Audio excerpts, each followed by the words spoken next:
guys, magpatilaw ko og sudan sabaw sa akong amiga. Naglawoy mong ni kalawoy. Oh, nagkamang minang lakaw. Akong butangan ng dagang asin. Hindi ako ipatilaw niya. Oh. Ito na magkalami. Bebe! Alisa, tilawin sa nibi. Murag, nga akong baba, murag ikaw magutan nagkaog tamis. Halo. Tilawin daw. Tilawin. Serius tayo. Oo, dool dire. Oo, sakto lang. Siksik lang. Ah, di. Sige lang. Wala problema ba? Mag-ana. Tilawin daw, be.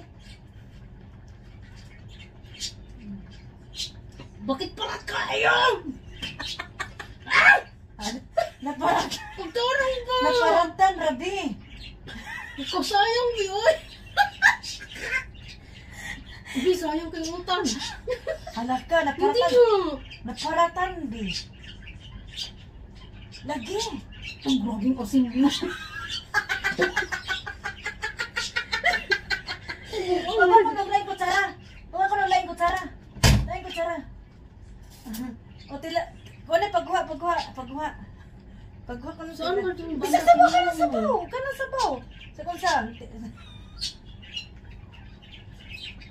Biyoy. Ano turag na hasa? Wala na po yung timpla. Naglibog ko nimo.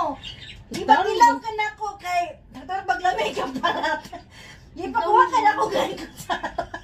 Gipakuha ka na kung sabaw. Mingon na po kagulay timpla na po na po na sabaw. Biyoy. Grabe. Napuyawan man totoo na kung gitik man. Bida kang asin, be. It's a prank. Tinignan ko pa naman ang sarap tapos gano'n ang timpla. Buang na to. Thank you, guys. Nabiktima, naglibog siya.